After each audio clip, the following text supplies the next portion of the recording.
Eduardo, ¿Cómo está mi portuñol ahora? ¿Está bueno? Mejor que el nuestro. excelente, Es excelente. transmisión en vivo también en mi YouTube ahora, entonces, dale. Perfecto. Perfecto.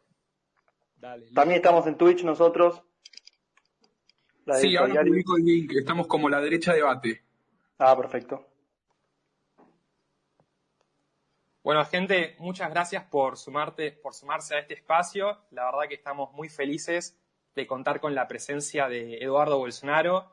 Ya la mayoría ya sabe, pero Eduardo no solo es el hijo del presidente, sino que también es el diputado más votado en la historia de Brasil, así que para nosotros es una felicidad tremenda. Nos va a estar acompañando en este live también Juan, que es el director general de La Derecha Diario, y Ezequiel, que es el director de contenidos de redes. Antes que nada, Eduardo, déjanos de decirte que para nosotros es una satisfacción que puedas estar compartiendo este espacio con La Derecha Diario, el primer medio argentino que te va a entrevistar, ¿no? En vivo sí, en vivo sí. Y muy importante, de derecha. Dale, encima de derecha. No Deja, es importante, es re importante. Déjanos decirte que también sos una gran referencia para toda la derecha, no solo en Brasil, sino en toda la región. Así que estamos muy felices realmente de poder contar con vos y poder generar esta interacción entre Argentina y Brasil. Muchas gracias, Giovanni. Yo que agradezco a ustedes. Perdóname por el portuñol, que por veces me voy a hablar, pero empecé a hablar mi portuñol por cuenta de Argentina. Tenía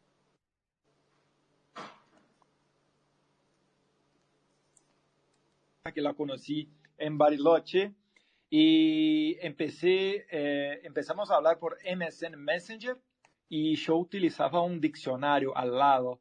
Entonces siempre a hablar mi portuñol. Muy bien.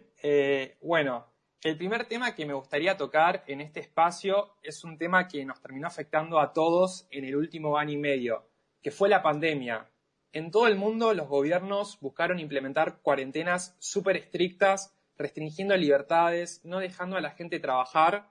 Y acá en Argentina se comentó muchísimo la situación de Brasil.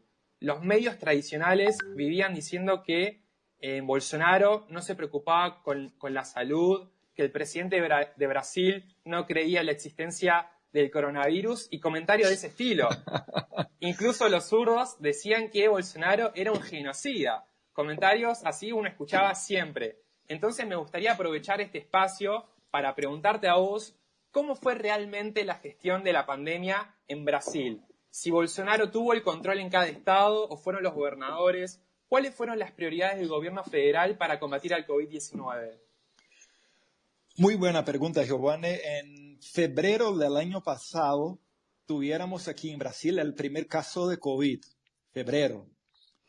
En 4 o 3 de abril, la Suprema Corte de Brasil, que aquí llamamos de Supremo Tribunal Federal, decidió el ministro de la Suprema Corte, el juez Alejandro de Moraes, que el presidente Bolsonaro no tenía ningún poder sobre cuarentena, lockdown o cosas de este tipo.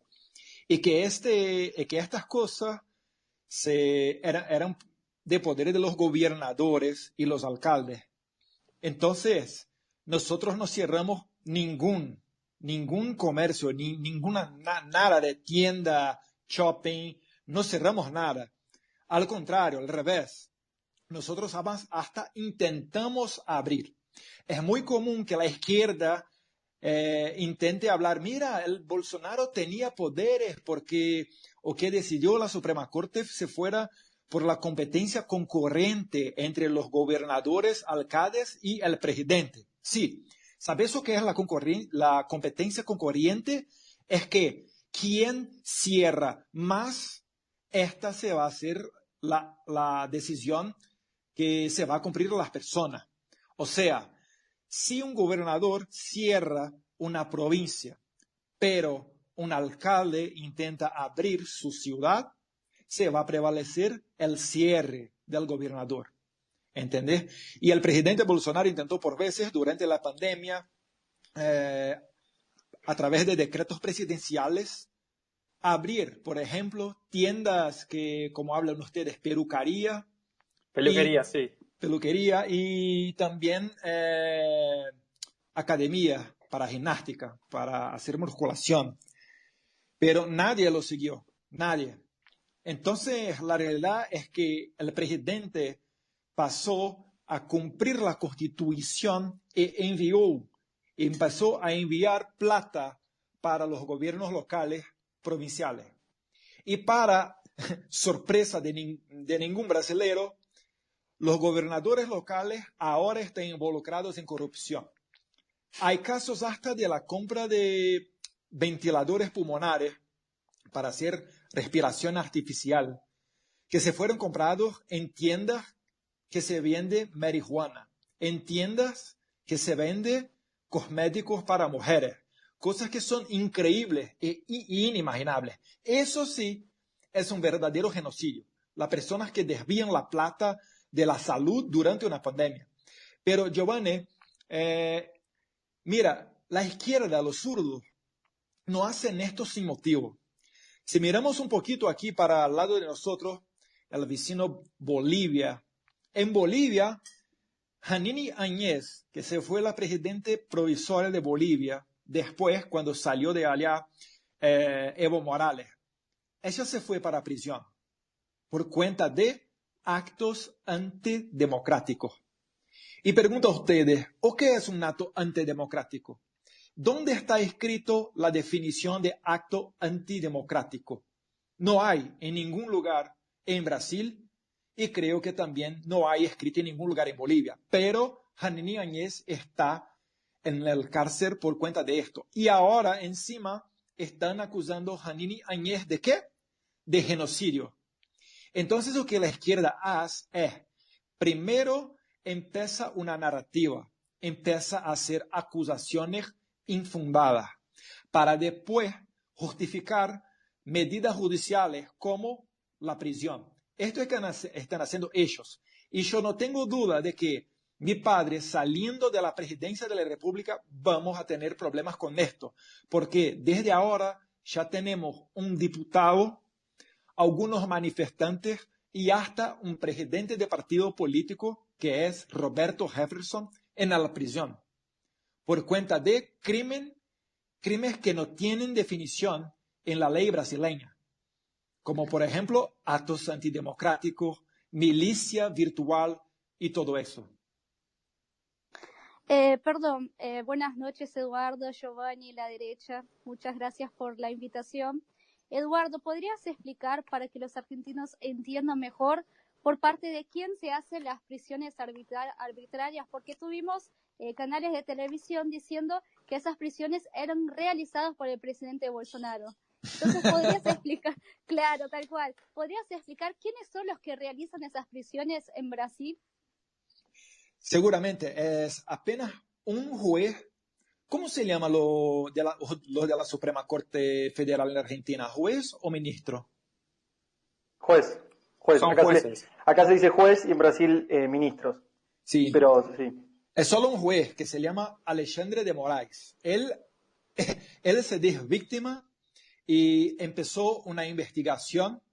Mira, un juez que se empezó una investigación sin la autorización de la fiscalía. Entonces, él es un juez que hace la acusación y después el juicio.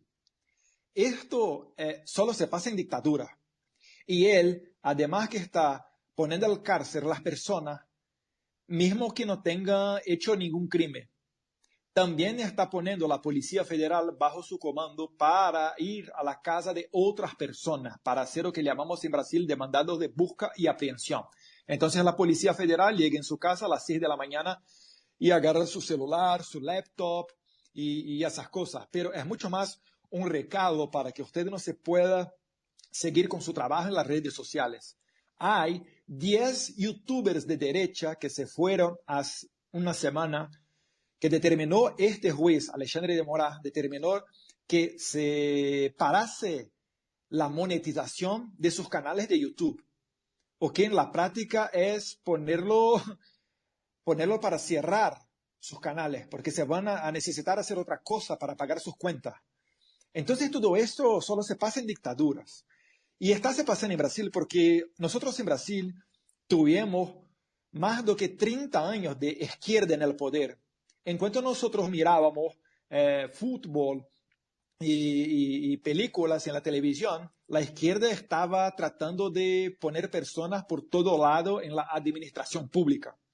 Entonces, ahora que conseguimos elegir un presidente que no es de izquierda, tenemos muchos problemas. Porque, por ejemplo, en la Suprema Corte de Brasil hay 11 jueces. 8 se fueron nombrados por la izquierda, por Lula y Dilma. Entonces, imaginar que se va a nombrar personas que piensan semejante, igual a ellos. Y estamos viviendo eso en Brasil en este momento. Eduardo, ahora me gustaría tocar el tema de economía.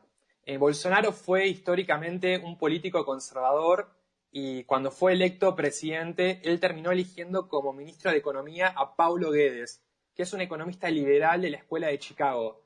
Acá vemos claramente una alianza entre conservadores y liberales en lo económico, que para mí es súper importante. ¿Cómo se encuentra hoy en día la situación económica de Brasil? ¿Están pudiendo avanzar con las reformas pro mercado, reforma administrativa, tributaria, con proyectos de privatizaciones, o se están encontrando con ciertas limitaciones por parte del Congreso? El Congreso nunca hace todo que gustaríamos, pero ellos hacen lo posible.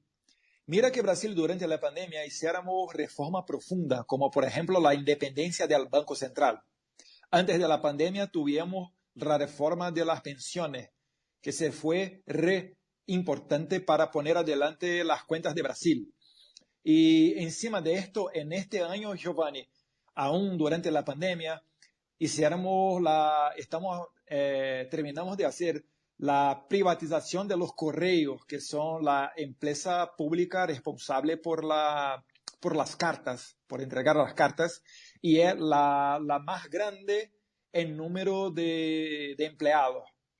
Además, también ponemos adelante la privatización de la empresa llamada Eletrobras, que es la más grande como se puede, de energía eléctrica de Latinoamérica. Entonces las cosas se van caminando.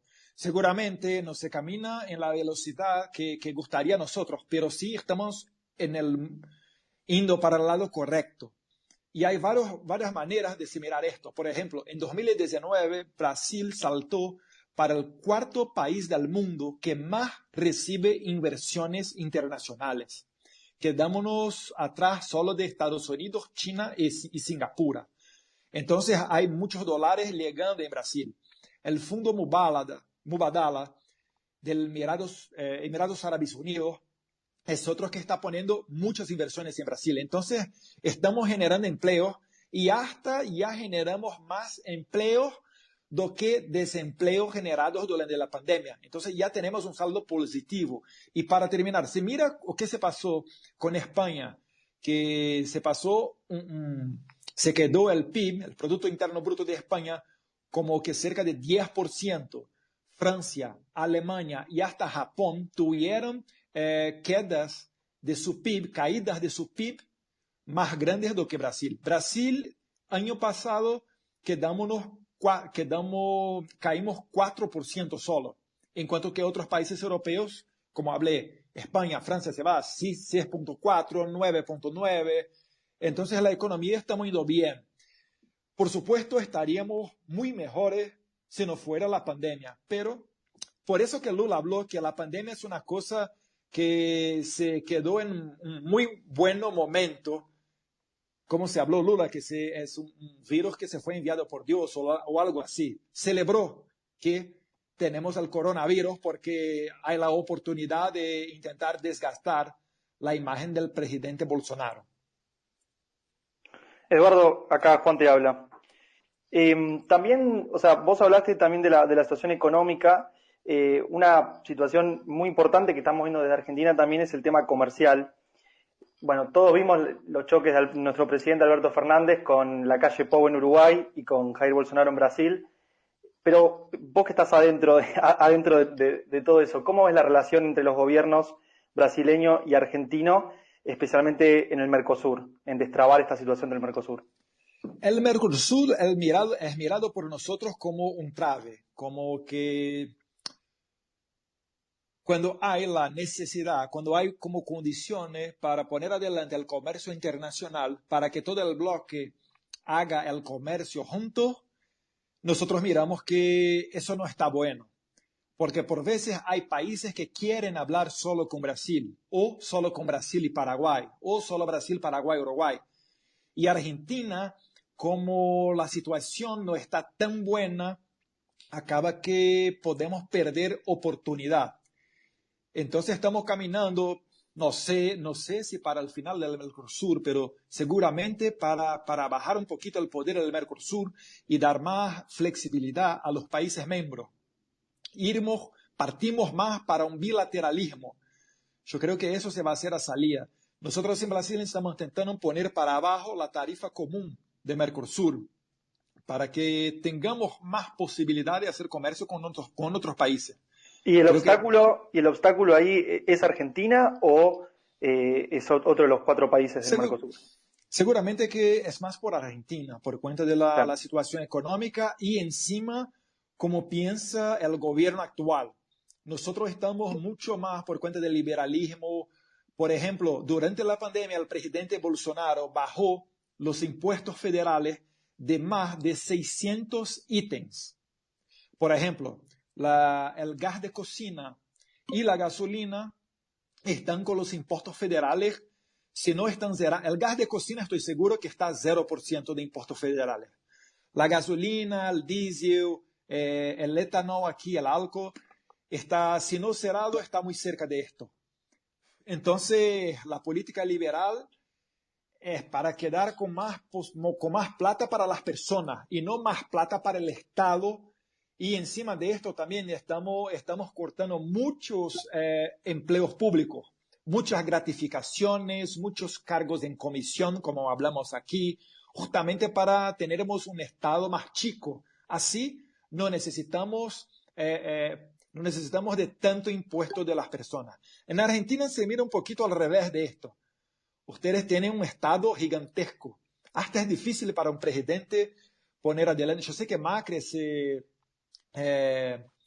hizo un corte en los números de empleados públicos, pero aún siguen muy altos en Argentina, o que demanda también muchos impuestos. Y además, cuando tiene un gobierno asistencialista que hace programas sociales, esto demanda mucho más impuestos. Entonces, como que un ciclo vicioso que nunca se acaba. En Brasil estamos rompiendo con este ciclo y yendo para el otro lado. Bueno, en Argentina pasó un poco lo que decís, se intentó al principio, pero hacia el final del gobierno de Macri los números terminaron, o sea, el neto terminó con más empleo público, más planes sociales, más impuestos. Hubo un intento en los primeros años, pero después se plancharon y fueron por lo fácil, y que es repartir planes, porque estemos de acuerdo que repartir planes es más fácil que sacarlos. Hay un resumen muy bueno que es, con la izquierda no se negocia, porque la izquierda te quiere matar, te quiere que salga del poder. No hay como imaginar que está en una situación de democracia normal, donde apenas por un tema de debate se va a convencer a los de izquierda. Los de izquierda, los zurdos quieren matarte. Es esto. Ellos, mira lo que estamos pasando nosotros aquí. Impidieron al presidente de poner lockdowns. ¿O qué hicieron los políticos de izquierda? Ponieron lockdowns re fuertes. Y después, cuando la economía está mal, lo que hacen, intentan poner la culpa, la responsabilidad en el presidente Bolsonaro. Entonces, que mira, que no hay preocupación con la vida o la economía. Es todo por cuenta del poder. Eso es que tiene que tener en mente, porque si empieza una charla, a hablar con la izquierda, o entonces a escuchar medios de comunicación de izquierda, a darles atención, se va a quedar siendo un presidente moderado y flaco. Entonces, es necesario, haga lo que tienen que ser hecho. Es esto, creo. Algo que me parece sumamente interesante, que ahí hiciste una comparación entre Argentina y Brasil en cuanto al liberalismo. Yo recuerdo que en reiteradas oportunidades en pandemia el presidente de Brasil decía que sin libertad no hay vida. Y acá en Argentina, el presidente de Argentina, Alberto Fernández, llegó a decir que sin vida no hay libertad. Acá vemos una clara diferencia, ¿no?, entre un gobierno de izquierda y uno de derecha, cómo uno le da tanta importancia a la libertad de su pueblo y encima es tildado de dictador, ¿no? O sea, es raro, ¿no? Porque cuando acusan de dictador y respetaba más la libertad de su gente. Así es la izquierda, cómo se habla la máxima de Lenin, ¿no?, uno de los padres del comunismo. Hace, ¿cómo se a ver en español? Acúsalo de que usted hace. Haz lo que yo digo, pero no lo que yo hago, ¿no? Gracias, mi amigo, esto. Pero así es la izquierda. La hipocresía y la mentira son los combustibles de la izquierda. Si nosotros de derecha, conservadores o que no sean de izquierda, si tenemos la oportunidad de hablar y solo hablar nada más, nosotros vamos a ganar el debate. Entonces, ¿cómo ellos pueden tener la chance de ganar un debate contra nosotros? O calándonos, o entonces acabando con nuestra libertad de expresión, o entonces rotulándonos de fascistas, nazistas, sexistas, misóginos, xenófobos. Yo estoy seguro que las personas en Argentina, a depender del medio de comunicación por cual tienen sus informaciones, se van a pensar que Bolsonaro es un monstruo, un asesino, Sí, genocida. Eduardo, hay algo que me acuerdo mucho, es que al comienzo del gobierno de Bolsonaro hubo un quilombo, un incendio ahí en el Amazonas, y acá los medios prácticamente decían que Bolsonaro mandó a quemar el Amazonas, que era un peligro para la humanidad. Yo entraba en mi Instagram y veía que mis amigos conocidos compartían fotos del Amazonas prendiéndose fuego, incluso fotos de jirafas en California. Sí. ¿Te acuerdas? Sí, me acuerdo. Me gustaría que me comentes un poco cómo fue realmente lo del Amazonas y qué importancia le da el gobierno de Bolsonaro a la cuestión ambiental, del medio ambiente. Sí, Giovanni, primero empiezo a desmascarar la estrategia de la izquierda. Mira, nosotros aquí en Brasil tenemos una situación muy peculiar, que es, elegimos un presidente conservador sin tener ningún gran medio de comunicación abiertamente conservador. Igual, no tenemos ninguna universidad conservadora. Hay videos por la internet de personas con una remera de Bolsonaro entrando en una universidad federal y literalmente empieza una pelea. Hay también que hablar que no tenemos ningún sindicato conservador, no tenemos nada, solo el presidente. Y en esta situación lo que se pasa es que los medios de comunicaciones que estaban acostumbrados con larga cantidad de plata pública, hacen de todo para intentar caer, para intentar empichar al presidente Bolsonaro y volver los tiempos pasados. Porque aunque tuvieran corrupción, para ellos está mejor porque recibían sus partes, recibían la plata. Entonces, este medio de comunicación miente un monte. Y como son los más largos medios de comunicación en Brasil, son los medios de comunicaciones que llegan a Estados Unidos, a Argentina, a Europa. Entonces, cuando se mira el español, El País, o entonces un francés, Le Monde, o entonces en inglés, The Guardian, o que sea, ellos se dan cuenta de solamente repetir o que sale aquí en la prensa, como Folha de São Paulo, como el Grupo Globo, que es el grupo más grande de Brasil, o entonces el periódico Estado de São Paulo. Y entonces eso se pasa a formar en la conciencia, principalmente de los europeos, que son más sensibles en este tema ambiental, de que la Amazonia está en fuego.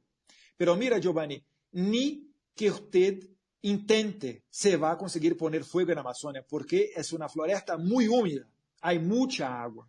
Lo que se pasa es que todos los años se pasa esto, por el contorno de la floresta, no en el medio de la floresta, por el contorno de la floresta, en áreas que ya son desmatadas, se pone fuego, principalmente en haciendas que son chiquitas, pequeños povoados, pueblos de indios.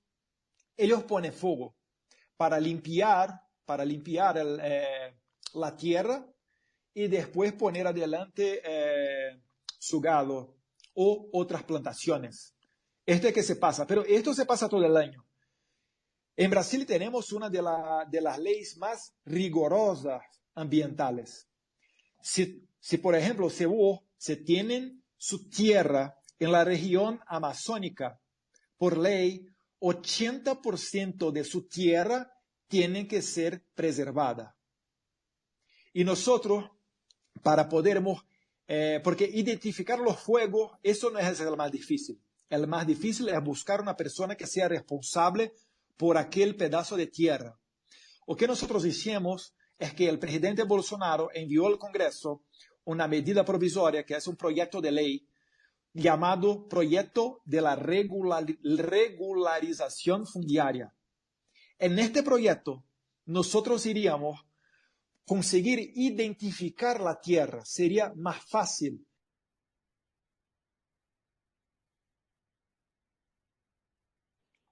de su tierra para decir, para tener un documento formal que, mira, esta tierra pertenece a mí.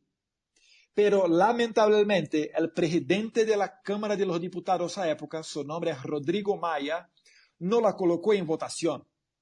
Y después de 60 días, estas llamadas medidas provisorias pierden su efecto. Entonces, una vez más, tenemos ahí la clara intención del presidente de hacer una cosa buena para el medio ambiente que la izquierda no dejó que se fuera adelante. Y después, con los fuegos, o que hacen los zurdos, hablan que la responsabilidad es del presidente. Aparte también ahí está todo el tema de las ONGs, ¿no? Que Sí, le sacaron el sí, poder sí. y el financiamiento. Ese es un punto muy importante de se hablar. Como hablé, el presidente Bolsonaro se fue elegido sin ningún grupo político. No tenía apoyo de los partidos, no tenía apoyo de la prensa, no tenía apoyo de nadie, solo de las personas. Se fue un movimiento espontáneo y voluntario. Se fue electo y no llegó a gastar ni $1 millón. Entonces tenía total libertad. Y lo que se pasó es que el presidente Bolsonaro ordenó que no se repasasen nada más para las ONGs. Hay muchas ONGs, Giovanni, que son buenas, pero en un escenario donde las ONGs prácticamente sobreviven con plata del gobierno, el mejor remedio es un poco amargo, pero el mejor remedio es bajar al cero esta transferencia de dinero para las ONGs. Y te doy un efecto práctico de esto. En Brasil tenemos un grupo llamado Movimiento de los Sin Tierra, que es un grupo socialista que vive de invadir las haciendas en el campo, en el área rural. Todos los años tenemos centenas y centenas de invasiones. El récord se pasó en el año de que el presidente era Dilma Rousseff y llegaron a casi 500 invasiones en este año. Otros años se pasaron 300, otros años 400 invasiones. ¿Sabes cuántas invasiones se pasaron en el primer año de gobierno de Bolsonaro? 6 o 7 invasiones solo.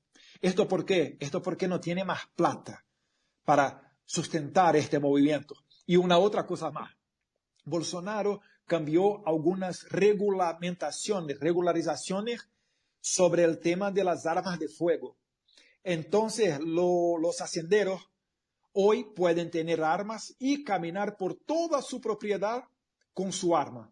Es más fácil, tiene más acceso. Antiguamente lo que se pasaba en Brasil no era un control de arma, sino una restricción casi de 100%. Entonces, con esas cosas cambiando, los movimientos dichos sociales se van perdiendo fuerza. Eduardo, ¿cómo? Ahora me gustaría cambiar un poco el tema y hablar sobre las elecciones presidenciales que van a ocurrir el año que viene. Acá desde La Derecha Diario vamos a estar acompañando todo lo que viene sucediendo, pero me gustaría que nos expliques a los argentinos cómo funciona el sistema de votos en Brasil, porque funciona de una forma distinta al de la Argentina. Hablando de esto, estoy con riesgo de ir para el cárcel, porque, como hablé, el juez Alexandre de Moraes, de la Suprema Corte, el Supremo Tribunal Federal, él también es parte del Tribunal Superior Electoral de Brasil. Y ellos entienden que cuando se contesta el proceso electoral de Brasil, está haciendo un ataque a la democracia.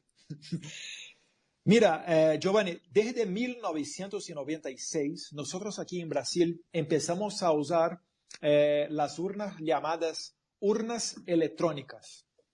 ¿Se habla urna también en español, no? Sí, o máquina, o máquina electrónica. Sí. Sí. Dale, entonces esta máquina, lo que se pasa es que no hay más papel. Se va hasta esta máquina, pone el número de su candidato, después aprieta la tecla verde, confirma y ya está. Esto es todo lo que hace. No hay una comprobación y usted empieza a hinchar para que en Brasilia el Tribunal Superior Electoral se va a contar con su voto de manera correcta. Entonces, desde 1996, ellos hablan que no hay más la posibilidad de fraudes en Brasil y ni denuncias de fraudes. Pero eso se pasa porque no hay más testigos, no hay nadie que se pueda mirar cómo se hacen el contagio de los votos, sino los burócratas del Tribunal Superior Electoral.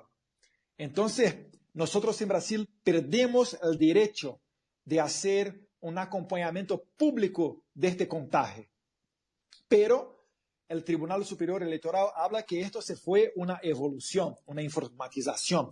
Pero este proceso, utilizando máquinas de primera generación de los años 90, solamente Brasil, Bangladesh y Bután utilizan este procedimiento.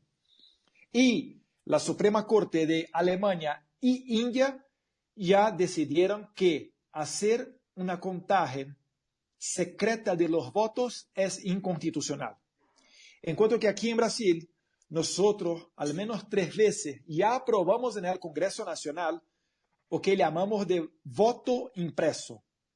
Voto impreso sería poner al lado de esta máquina una impresora. Entonces, cuando se iba a votar en un candidato, esta impresora iba a imprimir el número de su candidato. Usted de nuevo aprieta la tecla verde de confirma y ya está. Su voto electrónico sube para Brasilia, para el Tribunal Superior Electoral, y el papelito se va para una urna. Esto sería el voto impreso. Y el voto impreso se fue aprobado en Brasil la última vez en 2017, con 433 votos en la Cámara de los Diputados. Acuerdan ustedes que aquí en Brasil nosotros somos 513 diputados. Pero cuando se fue aprobada, la Supremo Tribunal Federal habló que este tipo de votación es inconstitucional. Porque hay la posibilidad de que la impresora, por algún motivo, algún error, pare de hacer la impresión. Y usted, necesitando de ayuda, llamaría a una persona de la justicia electoral para mirar lo que está pasando y esta persona podría mirar en quién usted está votando. Esta se fue la razón utilizada por el STF para decir que es inconstitucional el voto impreso.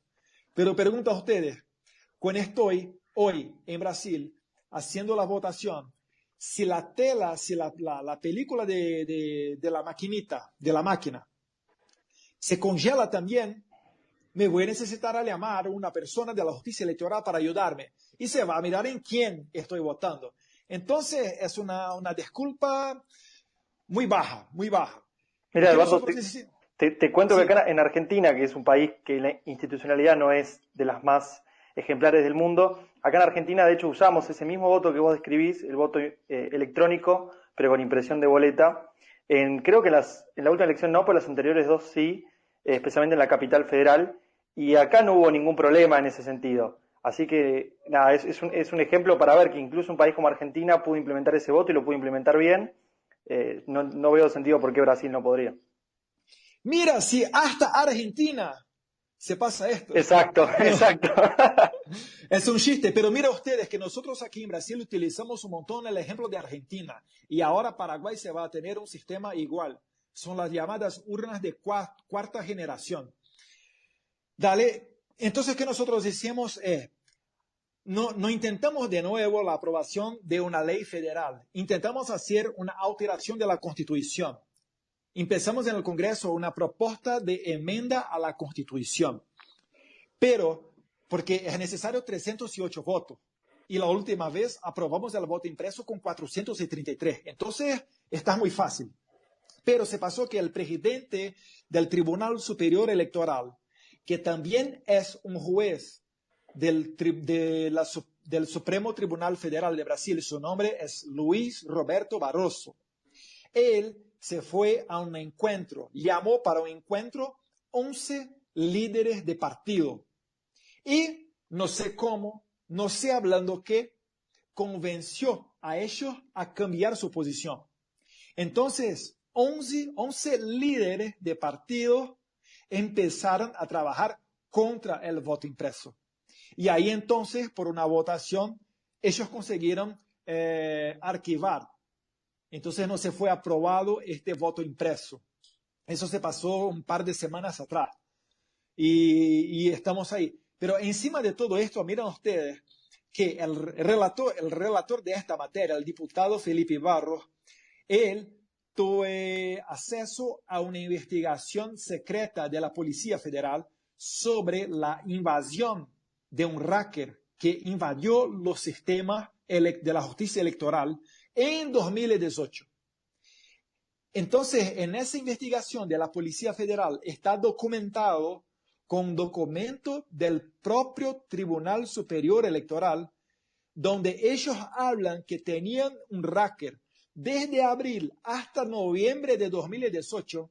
Y acuerdo a ustedes que aquí en Brasil, en octubre de 2018, se pasaron las elecciones, tenían un hacker adentro del sistema que tuviera acceso a los códigos fuentes y hasta tuviera acceso a la contraseña, al password de uno de los jueces de del Tribunal Superior Electoral. Algo gravísimo. Y o que puedo hablar yo, o que yo tengo, o que imagino yo, no tengo como probar, ¿dale? No es una prueba, es o que imagina Eduardo Bolsonaro, si aún tengo el derecho de imaginar la cosa. La manera como Jair Bolsonaro llegaba en los aeropuertos y se quedaba en las calles, que es como que brutal, brutal. Las personas se miran los videos que están por todo lado, ciudades chicas, como que casi todas las personas en la calle en apoyo al presidente. Se pasó, nosotros creímos que se fue electo en el primer turno, que este hacker recibió la misión de robar 10 o 12 millones de votos de Bolsonaro. Y así se pasó. El hacker hizo su trabajo. Pero al final, como aún robando 12 millones o 13 millones de votos, aún se quedó electo Jair Bolsonaro, el hacker no recibió su contraparte. Entonces, en noviembre, este hacker se fue a un periódico llamado Tecmundo y habló todo esto, que estaba dentro del sistema electoral, del TSE y todo más. Y para piorar, encima de todo eso, ¿sabes o que el Tribunal Superior Electoral, o que hicieron ellos? Deletaron los registros por donde se pasó el hacker, o que se llama en informática log. Los registros log se fueron deletados. Entonces, está muy claro que algo se pasó.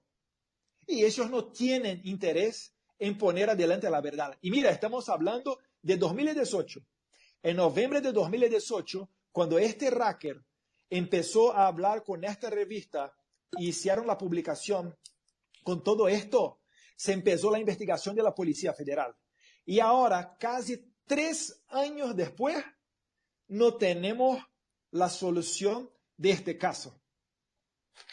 Eduardo, ¿cómo estás? Soy Ezequiel. Entiendo que Natalia tiene una pregunta en cuanto a las cuestiones electorales. No sé si la querés hacer ahora, Nati. Sí, sí, esta alarma respecto a el tema de la votación, del sistema de votación, se les despertó, bueno, a causa de lo que sucedió en las últimas elecciones en Estados Unidos, con toda la lucha que hizo Donald Trump y bueno, al final, bueno, no pudo ser exitoso en su lucha por demostrar que era importante tener votos impresos auditables, que sean votos, digamos, verdaderos. Si todo lo que sucedió en Estados Unidos en las últimas elecciones fue lo que les despertó la alarma de decir, bueno, puede suceder algo similar con otra variante Sí. en otros países de Latinoamérica, incluido en el nuestro. Seguramente, Nati. Nosotros pensamos mucho sobre esto, la manera de hacer algún tipo de prevención y no sé, en Estados Unidos se pasó mucho la acusación de fraude por cuenta de los votos por el correo. ¿Ustedes hablan correo en Argentina también o correo? Sí, sí, correo, Sí, correo. sí. Por carta. Trump se fue hasta muy criticado por no tener un plan para intentar parar con esto. Aquí en Brasil nosotros no tenemos esta votación por correo. Lo que estamos haciendo es presionando por más transparencia. Pero mira, las personas están yendo por las calles. Nosotros tenemos el 7 de septiembre una otra manifestación y yo creo que vamos a tener muchas personas en la calle. Se van a hacer manifestaciones concentradas en São Paulo y en Brasilia.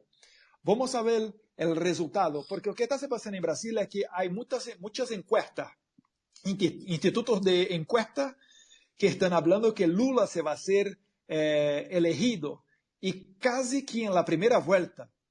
Pero se mira como Lula está llegando a los locales hasta en la región nordeste de Brasil, donde teóricamente es la región donde tiene más fuerza.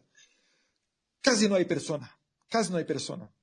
Y las pocas personas que hay son diputados, asistentes o entonces personas que son pagas. Hasta las manifestaciones de izquierda son famosas porque ellos distribuyen pan con, ¿cómo se habla? Pan con Ramón para los manifestantes en una manera de un intento de llamar más personas para las calles. Entonces ellos están muy flacos. Yo no sé qué va a ser de Brasil, pero seguramente lo que puedo hablar para ustedes es que nosotros tenemos esta misma preocupación, pensamos en las posibilidades para resolver este problema, para que tengamos elecciones más transparentes. Eduardo, acá en Argentina también llegan esas informaciones de las encuestas, donde dan como a ganador a Lula, ¿no? Con el 60 votos. Y me gustaría preguntarte cuáles son tus expectativas, ¿no? Para las elecciones del año que viene. Si crees que realmente Bolsonaro va a ser reelecto. Giovanni, yo no tengo duda que si no se pasa fraude, Bolsonaro se va a ser reelecto. Esto es sin duda, porque está polarizado entre Lula y Bolsonaro. Mira que Lula es un condenado expresidiario, escándalos de corrupción casi que semanales o diarios. En cuanto que nosotros estamos en un gobierno con casi 3 años y en estos casi 3 años ningún escándalo de corrupción. Esto para empezar.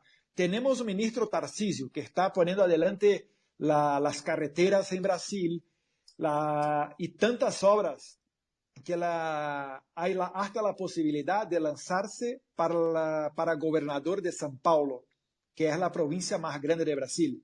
Nosotros estamos yendo muy bien a pesar de la pandemia. Nosotros recién ayer pasamos de Estados Unidos en el número de vacunación, proporcionalmente hablando. Entonces, estamos haciendo de todo, estamos haciendo muy bien, la economía está en recuperación, seguimos con la confianza de los investidores internacionales, estamos poniendo adelante las privatizaciones. Entonces, estamos en un buen momento en Brasil. Y no creo que hay chance para que Lula vuelte el año que viene. Y no hay también espacio para que desde ahora hasta octubre del año que viene tengamos un nombre que sea de centro o tercera vía o que sea. Entonces se va a quedar mismo entre Bolsonaro y Lula. Y entre Bolsonaro y Lula yo no tengo ni duda. Yo creo que está hasta fácil para Bolsonaro. Yo creo en lo que mis ojos miran y no en que los institutos de encuestas me dicen. Eduardo, ¿cómo estás? De nuevo, la pregunta que tengo, o sea, ya que hablamos de expectativas, las expectativas para Brasil obviamente son muy buenas, pero las de Argentina no, la realidad es que no. Entonces, mi pregunta tiene que ver si la administración de ustedes, la administración Bolsonaro, está preveyendo una especie de migración masiva de argentinos al principio al sur de Brasil o después al resto del país por una inminente crisis de la economía local nuestra. Seguramente, seguramente. Hasta el presidente Bolsonaro tiene hablado que ojalá no necesitamos de una nueva operación acogida al sur de Brasil. Operación acogida es la operación que las Fuerzas Armadas de Brasil están haciendo en el norte de Brasil, en la frontera con Venezuela. Pero al sur de Brasil, con Argentina, yo creo que sería aún más desastroso. Porque en la frontera norte con Venezuela está Amazonia. Es una región donde no viven muchas personas. Pero Brasil con Argentina, además de ser un país más grande do que Venezuela, Venezuela tiene 32 millones de personas, Argentina creo que tiene casi 50 millones, creo yo. 45. Se van a 45. Ujú. Y entonces sería algo mucho más grande. El primero, pero antes de una migración como la de Argentina se pasar, hay los señales. Y los señales están sucediendo. Por ejemplo, cuando primero salen de su país las personas que tienen plata. Y esto hasta un punto es bueno para nosotros. Es muy bueno recibir argentinos que tienen una buena formación, que tienen graduación universitaria, doctores, maestres. Eso está bueno porque nosotros no investimos plata en ellos y ellos llegan a Brasil ya listos para trabajar y con alto poder intelectual. Pero en momentos después empiezan a llegar las personas que salen porque no tienen condición de trabajo. Y por último salen aquellos que están muriendo de hambre, que es el punto actual que estamos teniendo con Venezuela, en la más larga crisis migratoria de la historia de Latinoamérica. Si sigue el gobierno de Alberto Fernández haciendo todas esas medidas que ya miramos en el pasado, hasta en Brasil, en el final de los 80, inicio de los 90 en Brasil, nosotros hicimos las mismas cosas que ustedes, ¿sabes? Congelar el precio de los productos básicos, poner obstáculos para la exportación, para que los productos se queden en su país y todo.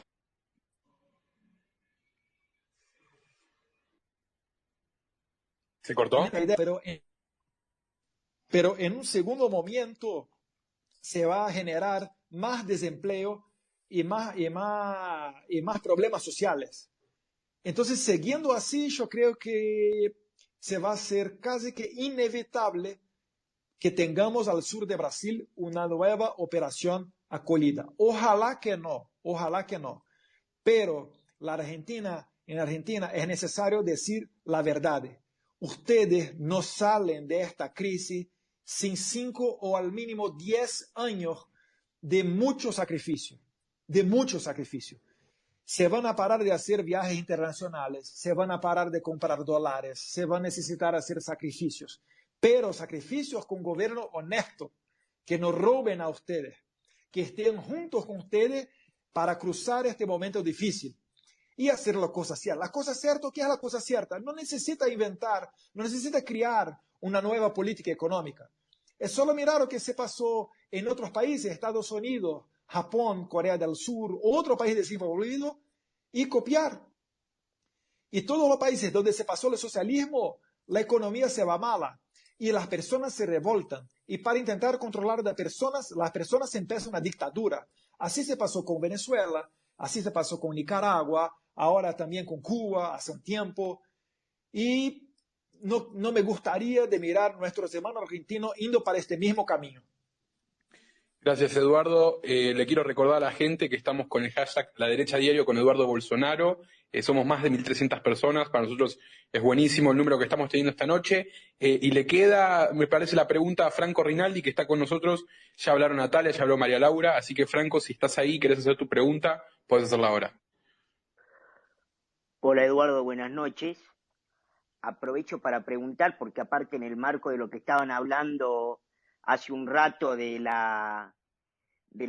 contexto de cómo viene la elección y lo que estabas hablando de la boleta y las posibilidades de fraude, la otra cosa que nos preocupa y que a nosotros nos había contado incluso María Laura en otras oportunidades y que yo hoy además estuve conversando con ella, es el tema de la censura y las etiquetas que hay en las redes sociales, que por supuesto operan sobre espacios políticos en Estados Unidos como era el de Trump y en Brasil como es el de Bolsonaro.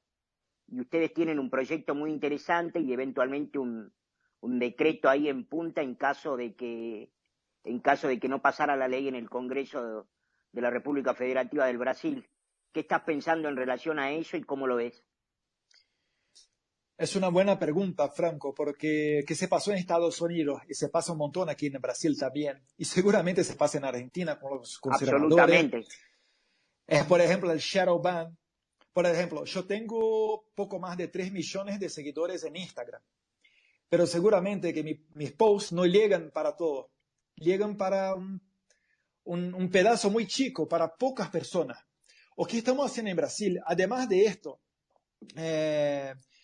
excluyen, deletan posts por no ser políticamente correcto, ¿va? Si habla una cosa verdadera, por ejemplo, sobre, no sé, el hijo de alguna autoridad, se pueden decir que está haciendo homofobia y entonces te suspenden. Yo agarré 7 días de suspensión en YouTube porque poní un video del Dr. Corey en el Senado de Estados Unidos hablando cosas buenas de un producto para combatir el coronavirus. Y yo me quedé 7 días en mi YouTube. Pero dale, lo que el gobierno está a punto de hacer es enviar al Congreso una medida provisoria. Medida provisoria es un proyecto de ley que cuando el presidente envía al Congreso tiene 60 días de validad. Entonces se va a enviar al Congreso y el Congreso tiene 60 días para aprobar o para no aprobar este proyecto, para que no se pueda más las plataformas sociales como Facebook, Twitter, YouTube, que se pueden sacar un post o entonces excluir su perfil de las redes sociales sin la autorización de un juez. Igual también se hablando porque yo no mire cómo está este proyecto, porque aún no se fue enviado para el Congreso, pero seguramente también hablan sobre la posibilidad de copiar lo que se pasa en Polonia y Hungría, que es poner una multa diaria para la empresa, la plataforma de redes sociales, que te saca de la red o entonces que deleta su post y desde que su post no tenga un contenido criminal. Entonces, si tu post tiene la pedofilia, venta de droga o cosas así, ahí está bueno. Las redes sociales se puede deletar su post. Pero si su post es solo su opinión o algo normal, algo que no sea criminal, y aún así la Big Tech te censura, ahí se va a recibir una multa. Entonces, esto es que nosotros estamos intentando hacer aquí a punto de preservar la libertad. Porque mira, el raciocinio, la idea es muy simple. Para enviar a una persona al cárcel, o sea, para reducir su derecho a libertad de ir y venir, como hablamos aquí en Brasil, es necesario que se vaya a un juez y después de un debido proceso legal, donde usted tenga la posibilidad de hacer su defensa, ahí si te quedas condenado, ahí sí pierde su derecho a su libertad. ¿Dale? ¿Por qué con la libertad de expresión se va a hacer distinto? Si la libertad de expresión también está en nuestro artículo 5 de la Constitución, igual a libertad de ir y venir. Entonces, lo que estamos haciendo es seguir la Constitución. Esto de ninguna manera es una intervención pública en las empresas privadas.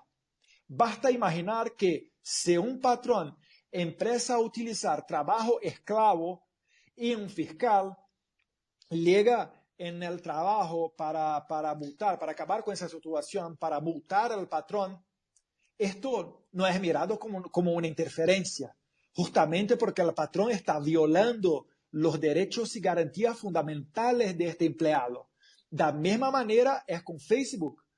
Facebook no se puede callarme, no se puede censurarme solo porque él piensa que yo no puedo hablar una cosa u otra. Recordando, sin contenido criminal. Entonces, esto que estamos intentando hacer.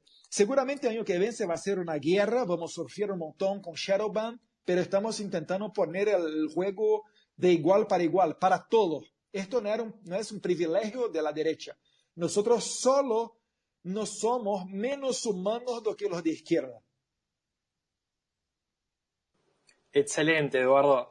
Algo que pasó en la pandemia, que con la derecha diario habíamos hecho un video donde mostramos a comerciantes llorando de la terrible situación económica que se estaba viviendo en Argentina. Quería algo distinto, y vos lo ¿no? llegaste a compartir. Él quería algo Sí. distinto y logró tener algo distinto, pero más malo. Y vos llegaste a compartir ese video en Twitter y se recontra viralizó tanto en Argentina como Brasil. Y esa misma noche, en un canal muy importante de Argentina, 2 periodistas le preguntan a Alberto Fernández sobre la situación con los Bolsonaro. Y Alberto, el presidente de Argentina, dice, si ustedes estaban preocupados con él, ¿qué le tendrías para decir? Mira, yo no estoy preocupado con Alberto Fernández. Estoy preocupado de tener otra operación alcoholila al sur de Brasil.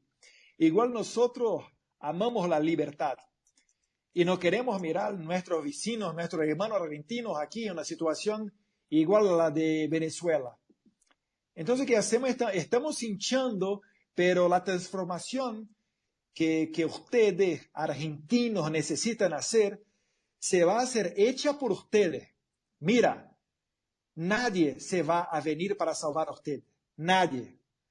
El cambio que necesitan hacer se va a hacer hecho por ustedes. No hay superhéroe. No hay el Capitán América. Eso no se va a pasar. Mira Venezuela, mira Nicaragua, mira Cuba, mira tantos ejemplos que tenemos. Entonces ustedes tienen que se organizar. Está bueno hacer esta charla aquí con un país vecino como Brasil, que está en un momento muy distinto. Estamos muy mejores económicamente, socialmente, pero se mira, aún tenemos los mismos ingredientes. Somos 2 países grandes, somos 2 países que tienen recursos naturales, somos 2 países con personas muy buenas. A mí me encanta ir a Argentina, me fui, no sé, a más de 10 veces.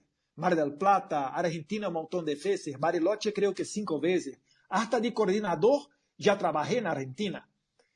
Pero a seguir así, no sé si va.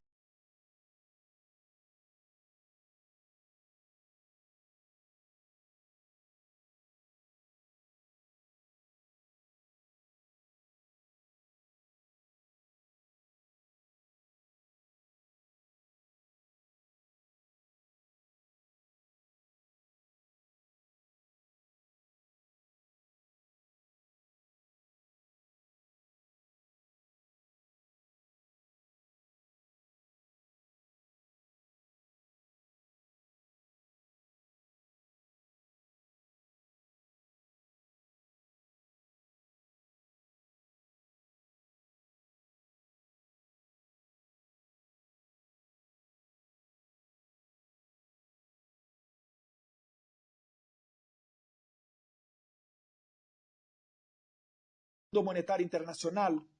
¿Cómo vamos a hacer esto si ustedes siguen con prácticas que en el pasado ya se demostraron ineficientes? Dar más plata para de aquí a 2, 3 años volver a necesitar de más plata, nadie se va a hacer esto. Nadie. Entonces, una vez más, ustedes necesitan tener en mente que se van a pasar por un periodo largo haciendo sacrificios. Sin esto, no se van a salir de esta crisis. La verdad que es lamentable nuestra situación y acá en Argentina muchos me preguntan si conoces a Javier Milei. Conozco un poquito. Recién compartí un video donde está en la calle hablando palabras fuertes y me identifiqué un poquito con él. Entonces empecé a seguirlo. Y yo creo que tiene mucha razón cuando habla en el camino que quiere poner adelante para Argentina. Entonces, yo tengo ganas tal vez de una charla con Milei, ¿por qué no? Obvio, obvio. Es algo que sí o sí vamos a tener que hacer en algún momento. Milei es candidato, este año hay elecciones acá en Argentina. Yo, Eduardo, te quería hacer una pregunta ya para cerrar. ¿Vos este año vas a venir a Argentina en algún momento? Mira que yo tengo ganas. Estoy mirando que aquí está con nosotros el diputado Francisco. Francisco Sánchez, exacto. Sí, sí, sí. Un poco por eso te preguntaba. Y él me invitó. Nosotros estábamos trabajando para ir a Argentina en septiembre, pero por cuenta de las restricciones aún no será posible. Claro. Igual tengo ganas de hablar con el periodista Roger Lanata, que está haciendo un documentario. Tengo ganas de hablar con él también, pero aún no tenemos una ventana para que él venga a Brasil o yo me vaya a Argentina para hacer esto. Pero, ¿Jorge Lanata? Sí, sí, sí. Pero... Ojo, cuidado con Lanata, porque se la da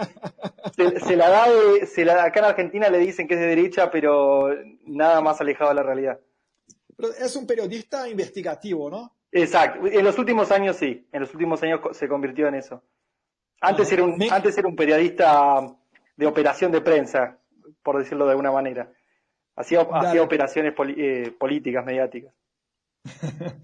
Pero me encantaría ser parte de su documentario, tener una proximidad, ir hasta Argentina para hablar con Francisco, o entonces ir hasta Mendoza, que aún no conozco, para tomar un buen vino, aún más ahora que está barato para nosotros. Iría con mi mujer, porque ya sé que las mujeres de Mendoza son famosas, pero yo iba con mi mujer y mi hijita de 10 meses solo por cuenta del vino. Y otra cosa más que no hablamos aquí, pero es muy importante, son las acusaciones contra Cristina Kirchner. Yo dejo aquí para ustedes que están mirando por YouTube una imagen de este libro que se llama Hugo Chávez, el colapso de Venezuela. En este libro están los atentados terroristas de Hezbollah en Amia y contra la Embajada de Israel en 92 y 94, y la investigación de Alberto Nisman, que apareció muerto en su apartamento sobre condiciones muy misteriosas para decir el mínimo.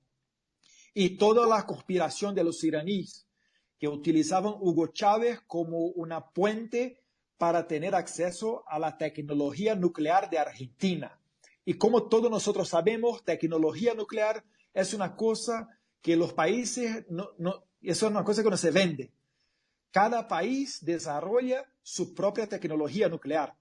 Entonces es un asunto muy sensible que está en este libro. Y la persona que tiene curiosidad, se fue escrito por un brasileño, su nombre es Leonardo Coutinho, y pone adelante desde este atentados terroristas, toda la trama terrorista internacional que involucra a Cristina Kirchner, Hugo Chávez, Evo Morales, Lula, Dilma y tantos otros más, y expone también el grupo llamado Foro de São Paulo, que actualmente tiene el nombre de Foro de Puebla. Ahí están todos los líderes de izquierda y que utilizan la misma estrategia para llegar al poder. Nosotros no estamos juntos aquí imaginando una manera de hacer corrupción para tener con nosotros el poder. Pero nosotros de derecha, necesitamos nos organizar, ponernos en contacto para que con la experiencia de los otros nosotros consigamos tener más éxito do que intentó Macri, más éxito do que estamos teniendo aquí en Brasil con Jair Bolsonaro, porque las personas inteligentes aprenden con los errores de los otros, los idiotas aprenden con sus propios errores y los burros y los zurdos no aprenden nunca. Eduardo, hoy ya sos el diputado más votado de la historia de Brasil. Me gustaría preguntarte cuáles son tus proyecciones políticas a futuro.